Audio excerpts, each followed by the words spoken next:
ఒడిలో బంగారు చేప పడితే నీకంతటి ఊపా.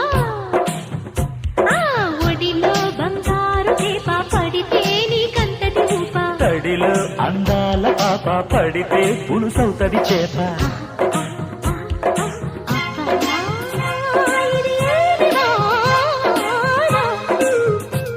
అబ్బబ్బా ఇది ఏమి వాన, కిటుకులు తెలిపిన చిటపట చినుకులు,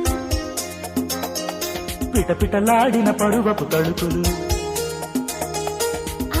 ఆహా ఆహా ఇది ఏమి వాన. అబ్బబ్బా